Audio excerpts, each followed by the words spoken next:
Y bienvenidos al noveno episodio de El Tablero Político. Aquí Roberto Jun. Rubén Guía por aquí. César Pérez Guevara. Bueno, el Centro de Cultura Jurídica o Cultura Jurídica ORG, como salimos en las redes, búsquennos. ¿Y qué tenemos esta semana, César? Tenemos de todo. Tenemos gente que no espera la muerte tranquilamente, sino que la manda a llamar por adelantado. Tenemos gente que está permaneciendo en el cargo de un modo en que algunos lo critican. Tenemos personas que le mandan saludos a otros. Tenemos un poquito de todo esta semana. Bueno, veamos.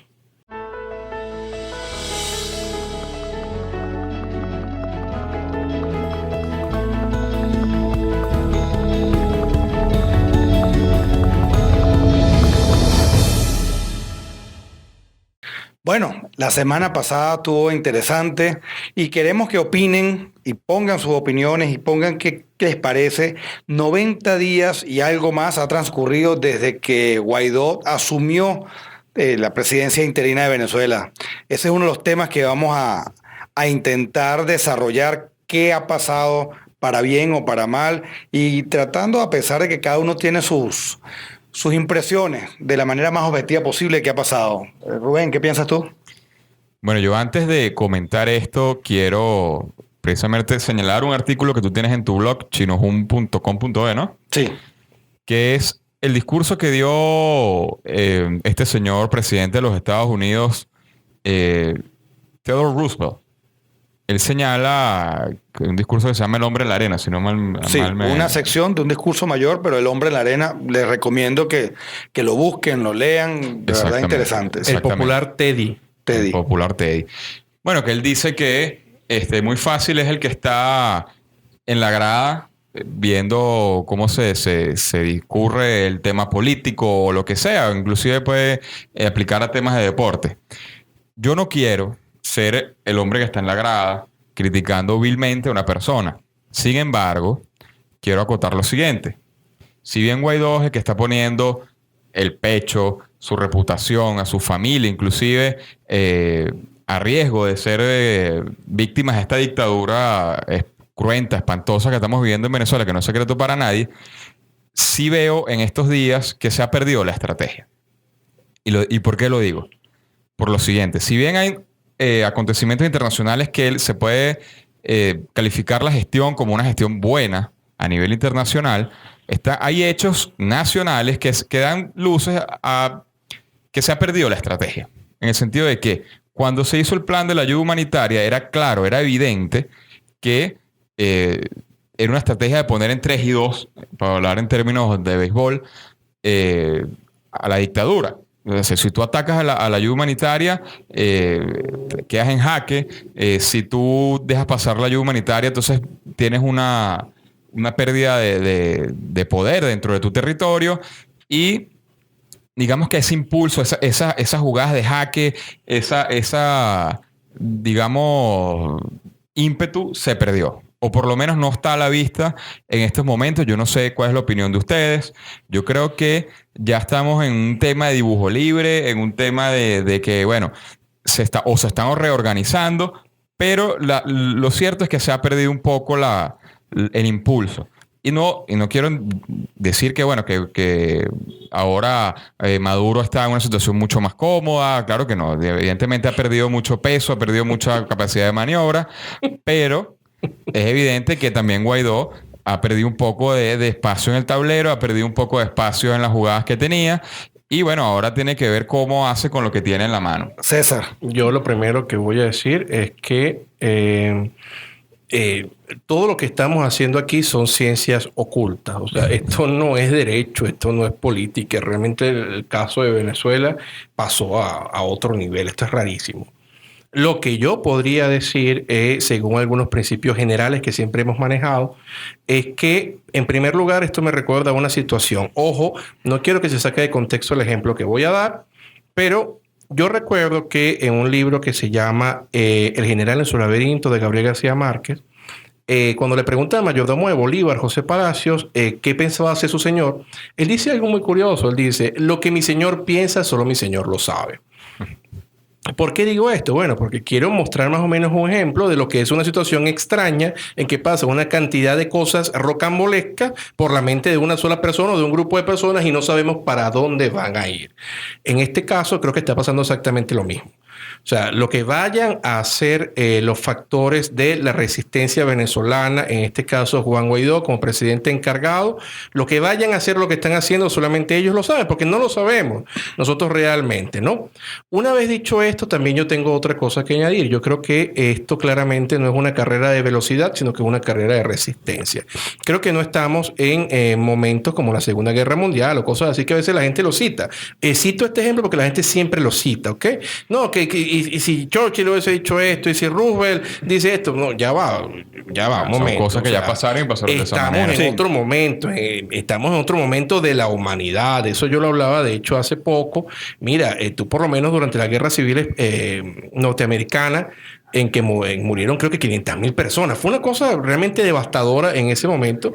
Para que tú pudieras matar 500,000 personas tenías que echarle pichón con bayoneta, con mosquete, con cosas. Ahorita tú nada más con un solo botoncito puedes matar 500,000 personas. Entonces esto con unas personas que están armadas y que tú sabes que no son demócratas, que por el contrario están totalmente fuera de la ley, creo que hay que tomárselo un poco con cuidado.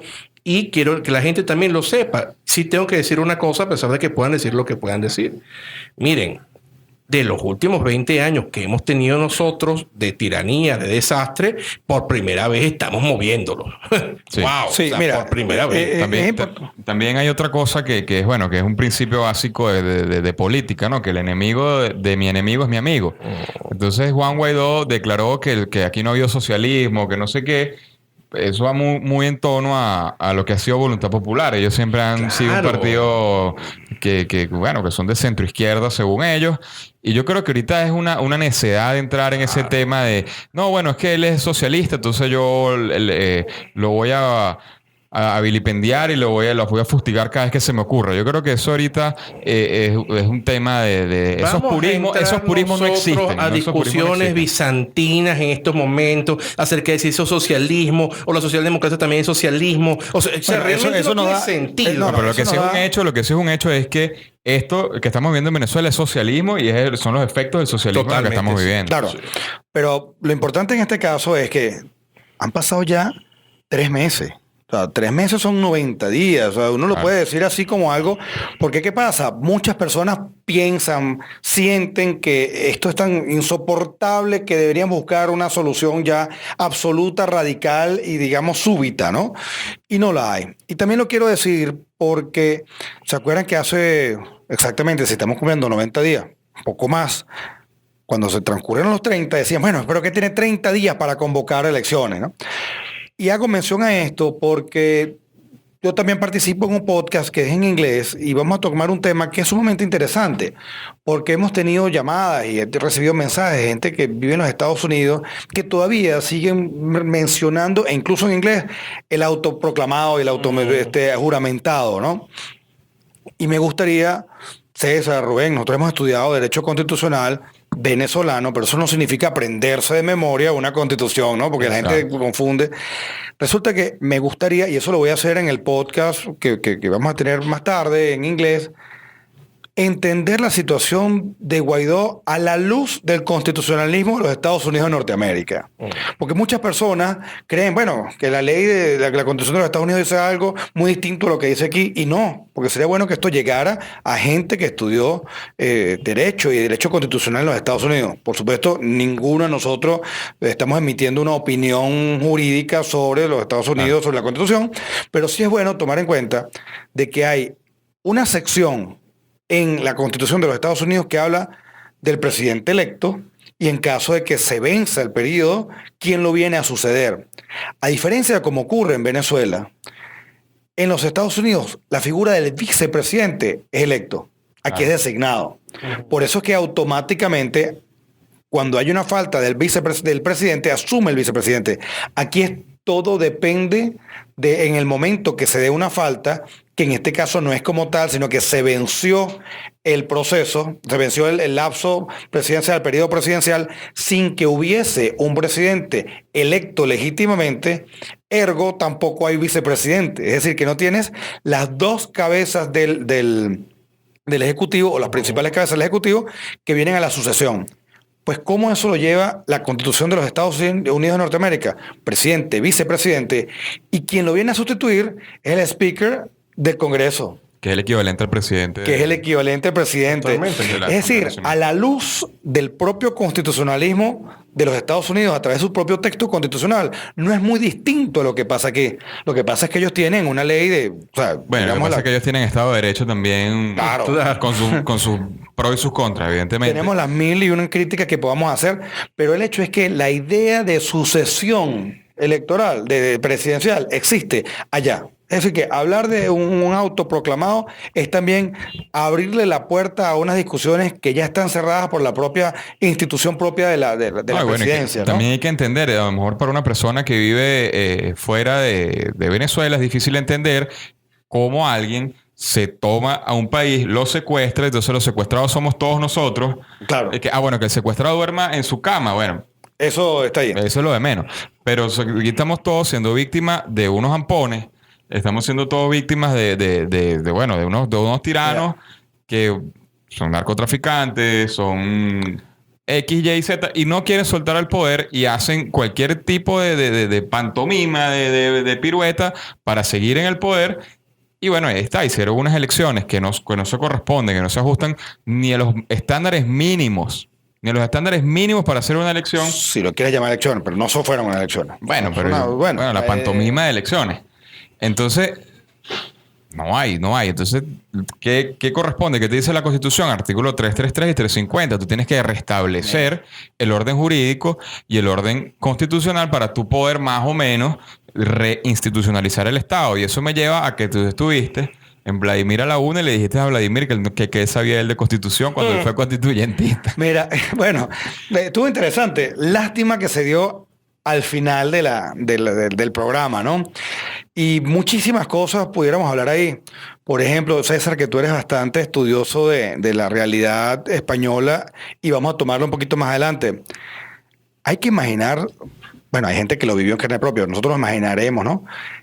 La España de 75 al 78. Wow, ¿tú sabes qué es? Que en un mismo espacio geográfico, que es la península ibérica, tenías personas con unas realidades culturales distintas, porque hay que aceptar de que la Galicia es distinta a Andalucía y es distinta al País Vasco y es distinta a lo que es las otras regiones, Canarias, etcétera. La Constitución de 1978 fue el piso necesario para poder sacar de donde estaba España. ¿Y quiénes redactaron la Constitución de 1978 en España? Todos los profesores de Derecho Constitucional. Fueron 7 personas. 7 padres de la Constitución. Entonces, cuando Vladimir me decía, bueno, es que tú tienes una concepción elitista de la Constitución. Mira, esas personas eran todos juristas, filósofos del derecho.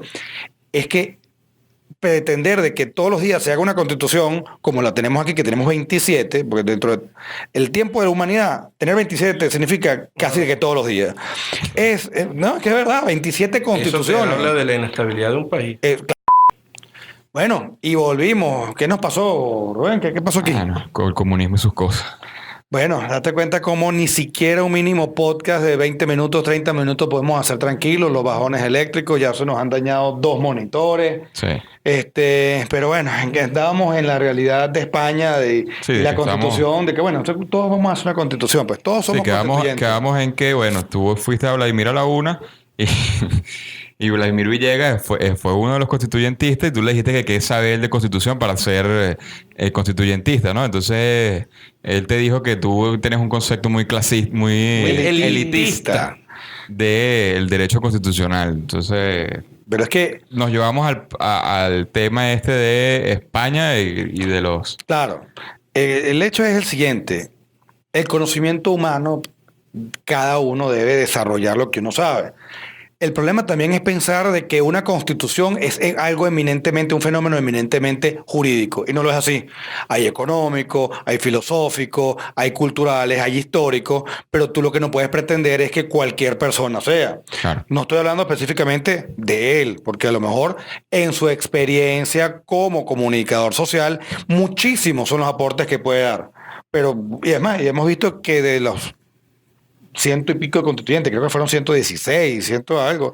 El único no, pero es único de los que mantienen una. Había un par que eran. Pero date abogados cuenta. y que más o menos se puede decir que. No, pero cuando hablo de quienes promovidos por el chavismo, porque no podemos olvidarnos de que casi que un 98% de los chavistas. Los de Carrá. No, bueno, es que otros estaban ahí.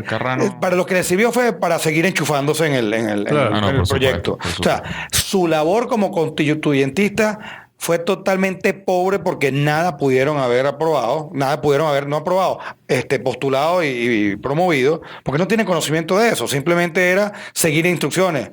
Es más, date cuenta que supuestamente estamos bajo un proceso constituyente actualmente. Sí, según. Sí, no, pero bueno. es que la Constitución hay que atenderla y entenderla desde el punto de vista de reducir al Estado, porque así fueron que nacieron las constituciones con las revoluciones liberales, les guste o no, a los comunistas y a los socialistas, las constituciones son algo eminentemente liberal. Ojo, no, pero aquí sí hay que poner algo en claro. Lo que pasa es que lamentablemente los socialistas y los comunistas son amantes de Marx y nunca lo han leído. O sea, por Dios, Marx en el manifiesto del Partido Comunista le da un gran valor a los liberales y a los burgueses por estas mismas revoluciones. Lo que pasa es que esta gente entonces nunca se lo ha leído, entonces dice, bueno, mira, que los liberales son lo peor que ha pasado. Marx jamás dijo eso. Más sencillamente dice, mira, pues, así tal cual como cada medio de producción ha tenido dentro de sí el germen de su propia destrucción, también entonces los liberales, que en su momento fueron un gran avance, también están almacenando dentro de sí entonces a los obreros, al proletario, que también entonces se va a levantar y lo va a devorar. Que es cuando él lanza la frase esa, señores capitalistas, nosotros os devoraremos. Eso es Marx. Eso es más para cualquiera que se diga marxista. Si no quiero tomar lo que lanzaste, capitalismo, porque pudiéramos hablar muchísimo. Ya yo me he declarado acapitalista, porque declararse capitalista es reconocerlos a ellos, porque fue lo que crearon la cosa. Pero tomando en cuenta también que estuve en lo de Vladimir, y ahí se habló justo ese fue el día que se anunciaba la entrada de la ayuda humanitaria. Bueno. Y entonces eso abre otra de las jugadas en el tablero de hoy. Ayuda humanitaria, Cruz Roja venezolana, Cruz Roja internacional, situación actual. ¿Qué pasó? ¿Se desinfló la estrategia de Guaidó por haber entrado la Cruz Roja a través de la Cruz Roja venezolana, la ayuda o la internacional? Bueno, precisamente es lo que yo digo. O sea, las jugadas se posicionaron en el modo de que, bueno, de la dictadura se replegó un poco, vio con quién contar y con quién no. El tema de la familia militar, el famoso discurso de la familia militar de Guaidó no caló. Apenas fueron 500 militares que se fueron hacia la frontera y porque estaban ahí al lado. Sí, porque le salía más cómodo pasar por otro lado que devolverse. Entonces, menos mal que ninguno de esos tipos de familia mía. Pero bueno, el caso está en que, bueno, ahora está capitalizando la ayuda humanitaria la dictadura. Lamentablemente. Pero sí, es verdad. O sea, mira. Bueno, pero ok, pueden decir que. No, bueno, un señor que viene diciéndote a ti desde hace un año y en diferentes entrevistas, no, aquí no hay ninguna emergencia humanitaria, no hay ninguna emergencia humanitaria, no hay emergencia humanitaria. Y de pronto entonces agarra y acepta una ayuda humanitaria, pues mira, o sea, yo creo que es bien tonto pensar que, o sea, para él es muy tonto pensar, mira, estoy comiendo ahora que estoy pasando la ayuda humanitaria de la emergencia humanitaria que yo mismo negué. Pero tú sabes que esos son unos descarados y que no les importa nada. O sea, fíjate que hoy viven el día a día. Hoy la Cruz Roja venezolana mandó una carta que, bueno, felicitando el trabajo excelso que está realizando la ministra penitenciaria Iris Varela, que por cierto fue una de las que muy sonriente estaba el día que quemaron toda la ayuda humanitaria en Cúcuta, ¿no? Sabes que al respecto yo nada más puedo citar al gran maestro Juan Germán Rocio, que en su libro El triunfo de la libertad sobre el despotismo, su gran obra, él dice: ninguna tiranía que se llame como tal puede mantenerse de este modo sin que el tirano tenga una serie de secuaces. sin los secuaces, que son mucho más pusilánimes incluso que el mismo líder, porque se lo deben todo, no puede sostenerse jamás ninguna tiranía. Entonces, bueno, el caso de Iris Valera, de la otra señora, la hermana... ¿Pero fue la Cruz Roja venezolana o la internacional? No, la Cruz Roja venezolana, pero fíjate que ahí está el tema. No quiero opinar. Fíjate que ahí está el tema. Bueno, entonces no voy a hablar. La Cruz Sería Roja, un podcast nada más para Roberto. Exactamente. Pero fíjate que ahí está el tema. Los tipos agarran. No quiero hablar. La Cruz Roja venezolana le está limpiando la carita a la dictadura porque, bueno, mira, están haciendo un buen trabajo. Entonces, y los artistas que le están limpiando la carita a la Cruz Roja también. Bueno, pero... Ahí estaba Nelson Bocaranda también. Pero eso es parte de la estrategia. Y José Luis Rodríguez también. Yo no sabía que eso es parte de la estrategia. Porque estos tipos todos juegan con la emocionalidad, juegan con el marketing político, juegan con todo eso. Y no existe mal marketing. Yo digo que no hay ayuda humanitaria. El día siguiente voy y digo que sí. ¿Cuál es el problema? No voy a hablar. Yo le resolví la necesidad que tenía fulano de tal con una operación, con los remedios, o le maté el hambre. Y listo. Voy y le hago firmar una cosa del PSV y lo llamo y le digo, oye, pero ¿te acuerdas cuando te maté el hambre? Y listo. Yo creo que parte de diferentes concepciones. Yo creo que eso estaría muy bien en diferentes épocas, pero creo que en la actualidad hay internet.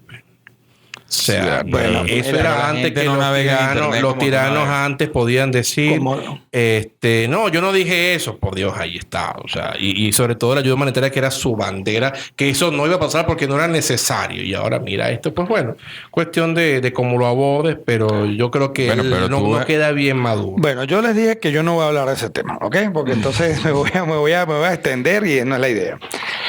Quiero es que pasemos entonces a otra jugada del tablero y ver ustedes que juegan más ajedrez, es más, juegan ajedrez, yo no juego ajedrez, sé más o menos cómo se mueven las fichas. Que sé que hay una que es un caballo. Sé que una es un caballo y una que se mueve hacia adelante. Sí, la reina hace lo que le da. Acabamos de salir de una semana mayor muy, muy larga, obligada, etcétera. Eso mucha gente piensa que enfrió la estrategia de Guaidó y toda esta.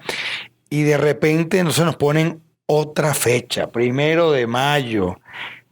¿Cómo ven ustedes que se puedan mover las fichas para el 1 de mayo? ¿Qué va a pasar? Bueno. Porque otra vez mucha gente dice yo no vuelvo a marchar. Los otros dicen esto no es.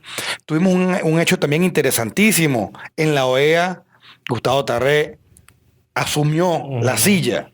Sí. O sea, vemos que eso nunca había ocurrido. Ni hubiese pensado iba a ocurrir hasta diciembre del año pasado. Falta la ONU. Pero el día de hoy, hace horas, vi la noticia de que quien funge el sedicente canciller también fue incluido expresamente en las listas de la OFAC. No sé si llegaron a ver la noticia. No lo he visto. Eso fue ahorita. O sea, antes de entrar a grabar nosotros aquí, me pasaron esa información. Eso hubiese sido imposible de imaginar en diciembre del año pasado. Estamos hablando hace 90, 100 días, ¿no? Lo que pasa es que eso lo estamos diciendo nosotros, que nos dedicamos a un área del derecho, que nos dedicamos a ciertas cuestiones y que estamos... podemos ser unos masoquistas, pero realmente estamos comprometidos con el país, luchando, ¿no? Con lo poco que podemos. Pero vemos que el venezolano, que sencillamente no tiene ni siquiera para comerse una arepa con caraota, que hace 20 años era una cuestión que lo regalaban en la calle. El venezolano que ni siquiera puede hacer esto, que se pelea, y no estoy exagerando, esto queda como un documento histórico. El venezolano que se pelea con los otros porque hay unas bandas para la basura que tienen más comida que la otra. Entonces, en Venezuela, incluso la basura se la pelean. O sea, dense cuenta del desastre que estamos viviendo. Esas personas no están al cabo de decir, estamos mejor o peor. No, ellos solamente quieren otra vez tener su arepa con caraota. Claro, ¿no? es lo que veníamos hablando. Simplemente. Es lo que estábamos hablando también de la gestión de la miseria y la pirámide de Maslow. O sea, una persona que no tiene para comer, la necesidad más básica, comer, bañarse y tener un aseo medianamente decente, menos va a poder tener la capacidad de pensar un poco más allá y decir, bueno, yo creo que en el país hace falta unas medidas de apertura económica para poder generar. No, es que eso no va a existir. Y si tú le dices a ellos que la apertura económica consiste, entonces que cada quien tiene que trabajar para poder producir lo que va a tener, pues menos. Ellos quieren que le den ahorita comida. O sea, te das cuenta de la Y barbaridad. lo peor es también incurrir en estos dogmas políticos como que el Estado lo es todo. La soberanía es absoluta en el sentido de que lo que pasa en ese espacio geográfico, que la gente le caigan a palo y que se esté muriendo de hambre, como somos soberanos lo puedes hacer. Y quiero hacer mención de lo que es la idea de soberanía y que, bueno, nuevos colonialismos y el imperialismo, cuando precisamente hoy se están cumpliendo 70 años desde que se firmó la Declaración de Londres. ¿Qué fue la Declaración de Londres? Bueno, ya no es un imperio, es una mancomunidad de naciones. ¿Sabías tú, César, por ejemplo, el caso de que mucha gente desconoce de quién es la cabeza de Estado en Canadá? ¿Quién es la cabeza de Estado de Canadá? La reina. La reina. Entonces, ¿cómo cala eso? Sí, Los canadienses no andan en que ellos no. logran entender eso de monarquía Entonces, parlamentaria, no lo logran entender. bueno, la comunidad de naciones, la mancomunidad de naciones, son 53 estados, 53 países autónomos. Y no están con esas cosas de que, bueno, que la rey y ustedes creen que el colonialismo, mientras que aquí, que nos ufamamos de decir de que tenemos una república, Sí, que somos independientes. Que tenemos espantamos el gente colonialismo. luchando por comer en la basura. Bueno. O sea, date cuenta de las paradojas, ¿no? Yo creo Nos que... encanta el comunismo. Bueno, yo creo que, y con este comentario que hice de la Declaración de Londres, Ya abriste el tablero internacional. abrir el tablero internacional, lo ampliamos, ¿no? Y vamos a empezar con una de las reflexiones interesantes sobre lo que está pasando en el caso de Odebrecht, que a pesar de que es internacional, tiene unos efectos aquí y unos en Perú específicamente. Tuvimos de verdad una noticia de verdad impresionante, ¿no? Impresionante. Una persona que, bueno, un doble presidente, doble expresidente, Alan García. Y bueno, intentamos luego de otro apagón y reiniciar la máquina, pero bueno, estamos hablando de... Quedamos en el tablero internacional. Alan García. Yo hablaba hace un tiempo. A ustedes les va a dar mucha risa esto, como nos da risa a los que participamos de la anécdota. Yo hablaba con unos historiadores acerca de una buena y dulce tradición latinoamericana que se ha ido perdiendo en la política. Que era que en el caso de Argentina, por lo menos, cuando los jefes de Estado llegaban a su ocaso, se agarraban y se pegaban un balazo, ¿no? El mismo caso en Brasil también, llegaban a ocaso, se pegaban un balazo. Entonces, esto daba risa, ¿no? Porque para nosotros, los políticos, los veíamos desde un punto de vista realmente lejano. Decimos, bueno, esa buena y dulce tradición, ¿no? De estos políticos que han caído en el ocaso y en lugar de querer mantenerse en el poder a fuego y espada, pues sencillamente agarran y deciden irse al averno por la mala, ¿no? Hubo uno en Chile que Durante se pegó un balazo. Yo creo que se lo pegaron. En fin, No. yo creo, y esto no tiene por qué ser, ahora hablando seriamente, que estamos ensalzando la muerte de Alan García, al contrario. Pero recuerden que cuando un hombre público se vuelve precisamente público, es sujeto de críticas, ¿no? Y los ciudadanos siempre tenemos que querer controlar al poder. El caso de Alan García es que Alan García, si bien es cierto, su primer gobierno fue un desastre, ¿no? El primer gobierno de Alan García con su partido fue una cosa espantosa, incluso quiso nacionalizar toda la banca, eso fue una cosa loca, salió Vargas Llosa por allí en una protesta, etcétera. Después el Alan García posterior, entonces hubo Alan García que le gusta el libre mercado, que le gustan las cosas de la libertad, Alan García que parece que ha aprendido. Pero lamentablemente Alan García, como lo dice Vargas Llosa, no lo digo yo que no soy peruano, lo dice don Mario Vargas Llosa, el Nobel peruano. Él dice que lamentablemente Alan García siempre estuvo metido en cosas de corrupción y se notaba incluso por su estilo de vida que iba mucho más allá de aquello que él había declarado. En su última declaración, de hecho lo hizo él en su segunda presidencia, él dijo, solamente es mío en mi patrimonio este reloj. Bueno, y lamentablemente uno se da cuenta que tenía muchas más cosas que ese reloj que llevaba puesto. Una vez más, no estamos haciendo de ninguna manera apología de la muerte, pero es una cuestión histórica. Esto es una tradición latinoamericana. Esto de que los líderes cuando caigan en un ocaso, pues decidan irse al averno lo más pronto posible. Hay un montón de gente que ha incumplido esta tradición. Sí, bueno. Bueno, es un tema, y nuevamente te reitero, Es un temazo, porque incluso hablar del suicidio es ya abrir unas puertas a unas discusiones muy grandes, porque así como está el derecho a la vida, también está el derecho a no ejercerla, porque los derechos humanos y los derechos principales también es, así como está el de asociación y no asociarte, el derecho a la vida o a no vivir, el derecho a la educación y a la imbecilidad también. Eso lo podemos dejar nosotros a un podcast completo, porque entonces también están los que dicen que hay cierta indisponibilidad en algunos derechos. También, entonces, claro, eso sería toda una pugna teórica que nos duraría aquí por lo menos 2 horas y no es materia de este podcast. Si ustedes quieren que sea así, vótenlo y dejen los comentarios y tendremos una pugna, mi querido amigo Roberto y yo, acerca de si es verdad de esto, ¿no? Si los derechos son absolutos, algunos son indisponibles, etcétera. Sería muy interesante, pero solamente si ustedes llegan a una cantidad de votos exuberante. No, César, ¿sabes que se pueden hacer encuestas aquí en YouTube? Okay. Vamos a dar una encuesta aquí para que la gente vote sobre estos temas. Entonces, ¿sabes qué? Nosotros tenemos un personaje muy famoso en este podcast. ¿Pasó agachado esta semana? Sí, el truán favorito, pero el truán favorito es un saludo para Andrés Manuel López Obrador. Un saludo a Andrés Manuel López Obrador. Renuncia. Vete a tu casa. O sea, ve a tomar tequila a tu casa.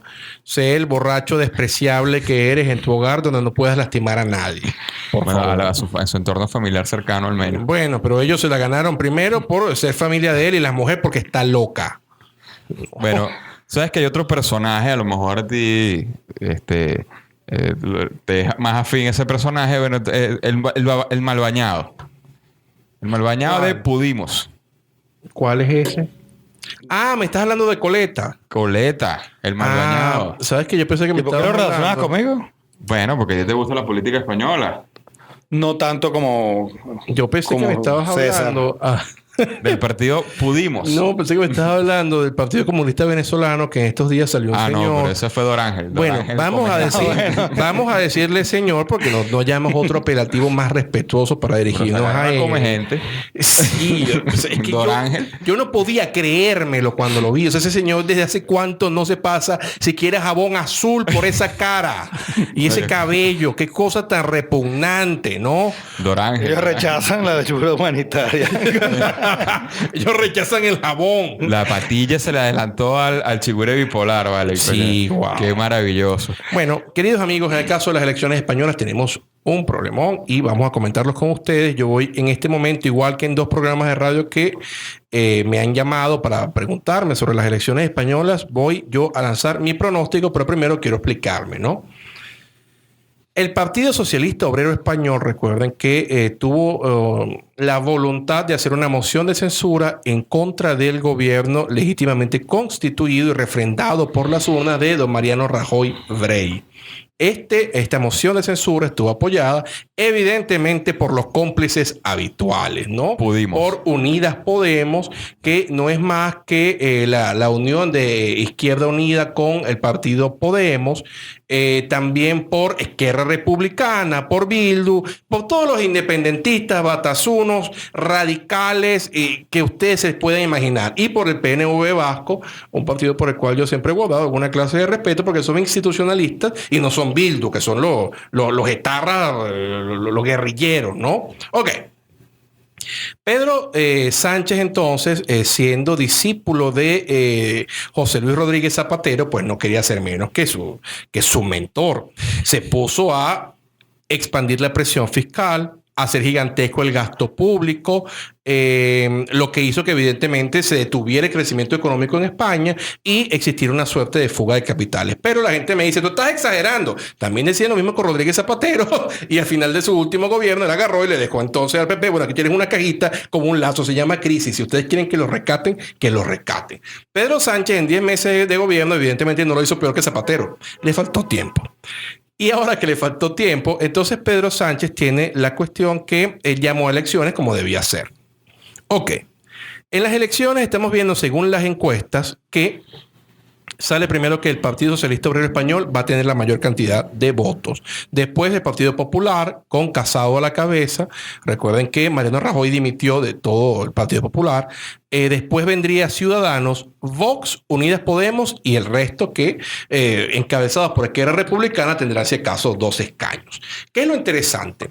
Para aquellos que nos están viendo y no son españoles o no están familiarizados con el sistema parlamentario, sabemos que en España no es como aquí, que bueno, por lo menos el caso de Venezuela, se lanzan 5 candidatos a la presidencia y el que gane por un voto es el presidente. En España no es así. En España se votan por partidos porque es un parlamentarismo. Claro. Entonces, en España votan por los diferentes partidos que yo les he dicho a continuación, pero tienen que tener por lo menos 176 escaños en el Congreso para poder lograr la mayoría absoluta y, en efecto, poder investir a alguien. Las encuestas que Pedro Sánchez, si acaso, en el mejor de los casos, valga la redundancia, va a tener 98 escaños. Lo que hace entonces que Pedro Sánchez deba pactar con otros partidos. ¿Cuál es la crítica de siempre? Bueno, la crítica de siempre es: si vas a pactar con otros partidos que claramente no van a ser ni el PP, ni Ciudadanos, ni Vox, entonces te va a tocar Unidas Podemos, que tienen la financiación chavista, ¿no? Claro, que son una célula chavista. Una célula del chavismo. Bildu, Esquerra Republicana y toda esta cuerda de personas. Pero yo tengo que decir algo y este es mi pronóstico. Pedro Sánchez, al igual que muchos socialistas que conocemos, es bastante vagabundo. Entonces, como él es un vagabundo, él por lo menos en el CIS, que son los que se encargan de las encuestas de España, ha metido pura gente de él. Y curiosamente siempre lo dan al de ganador, ¿vale? Qué cosa tan rara, ¿no les suena eso conocido? Lo cómico está que como ya se tienen un órgano electoral libre, por lo menos nos dimos cuenta como en las elecciones de Andalucía, Vox, que según no sacaba ningún escaño, sacó 12 escaños, lo que impidió que el PSOE se siguiera mandando en Andalucía. Por lo tanto, entonces, nos damos cuenta que hay como un 33% que no sabemos qué va a pasar. Y lo que yo creo, y esta es mi predicción, a lo mejor me equivoco, si es así, bueno, cosas que pasan. Se equivoca, se los dan en los comentarios. Exacto, yo creo por lo menos que el PP, Ciudadanos y Vox les van a dar más de 176 escaños, por lo menos alcanzarán 180 para poder hacer gobierno. Y que el PSOE no le va a servir nada más con Unidas Podemos. Porque nada más y nada menos que les digo, Unidas Podemos tenía 71 escaños en las últimas elecciones. Ahorita las encuestas del PSOE, o sea, las encuestas de sus socios, les dan más o menos como 25. Imagínate. Entonces imagínense que ya la gente no cree en el Marqués de Galapagar, este señor de las coletas, este señor... el mal bañado de este podcast. Don Pablo Iglesias Turrión, que dijo una vez muy claramente, y está el video de internet, búsquenlo, en el cual don Pablo Iglesias dice: yo estoy muy feliz de vivir en mi barrio de Vallecas, a mí me encanta vivir en mi barrio de Vallecas. Yo desconfío mucho de esos ministros que de pronto llegan al poder y se compran casoplones de 800,000 euros. El señor se compró un casoplón en una zona de Madrid muy exclusiva que se llama Galapagar por más de 1 millón de euros. Tuvo el tupé de pagar 800,000 en moneda lícita y 400,000 más o menos en negro. Así es lo que hace el Marqués de Galapagar. Del mismo modo, este señor, este vagabundo que decía que nadie tenía que durar tanto tiempo siendo secretario del partido, pues todavía es secretario del partido. Es decir que el Truán favorito entonces fue de... Pasó agachado. Pasó agachado esta semana y tenemos un nuevo Truán favorito. Sí, tenemos el mal bañado. Tenemos a don Pablo Iglesias, el señor que no se va. Como el mal bañado. Él también rechaza entonces la ayuda humanitaria. Totalmente. ¿Y el jabón? Ese es primo de Dorán. Entonces, por lo tanto, yo creo que ya esta corriente de Pablo Iglesias, de irse sin bañar, con el pelo feo, de mientras todos están bien vestidos, en trajes de caballeros, él se va allí como un gandulo. O sea, yo creo que esta cosa ya no le va a servir y nos vamos a reír bastante cuando venga el desastre de Unidas Podemos y sobre todo cuando vayan a la justicia española por financiamiento ilegal del partido, que en algún momento lo vamos a ver. No sé si lo vamos a lograr. No sé si tú llegaste a ver por Instagram me llegó una entrevista en la calle que estaban haciendo a una persona que estaba cargando algo y le decía: bueno, ¿tú por quién vas a votar? Bueno, por Vox. Pero ¿cómo es eso? Si tú eres trabajas de obrero. Bueno, porque de esa manera uno puede trabajar mejor. Bueno, es que tú no tienes conciencia de clases, ¿no? Entonces veo, lo que me llama la atención es cómo tratan de afincar esa idea pervertida de conciencia de clase cuando hay maneras, y ha estado hasta demostrado, que la movilidad social viene con la libertad. Entonces vemos cómo la conciencia de clase vuelve otra vez a presentarse como como una trampa también para captar a estas personas que, bueno, sorprender en su buena fe, pues. Por lo pronto, vamos a... después de que pasen las elecciones españolas, yo estaré hablando sobre todo del partido Vox y realmente qué es el partido Vox. No soy el paladín del partido Vox en lo absoluto, como no soy el paladín de ningún partido político de ninguna parte del mundo. Pero yo creo que hay que entender las cosas en su justa medida y creo que precisamente es el efecto Vox lo que va a causar que en España vuelva otra vez un gobierno democrático, ¿no? Un gobierno legítimo, porque no estoy hablando en contra de la institucionalidad de Pedro Sánchez, pero es que los manejos de los socialistas y los socios de los socialistas que quieren picar a España no son nada agradables. Bueno, mira, estamos cerrando ya. En efecto, las resultas de estas elecciones van a incidir en la realidad venezolana. Totalmente. ¿Qué creen ustedes y qué crees tú, Rubén? Bueno, yo creo que si evidentemente gana un partido democrático serio en España, que no es un partido de estos socialistas, evidentemente los intereses que hay de la parte de la dictadura venezolana se van a ver muy afectados, muy afectados. Van a tener un manejo mucho más restringido. Bueno, entonces, ¿qué hacemos? Esperamos que nos escriban porque estamos próximos. Para que ustedes vean cómo se nos tenemos a un problema, está saltando la señal, pero por favor escríbanos, háblenos, díganos sus comentarios. Me han saludado 2 personas por la calle diciéndome, ¿usted es el profesor César Pérez Guevara? Y yo, bueno, ya va. ¿Para qué? En principio sí. Y me han dicho, no, qué bueno los podcasts de cultura jurídica, un placer, qué bueno. Yo, bueno, si es así, qué bueno. Saludos a ellos entonces y escríbanos, que nos está saltando la señal. Chao. Chao.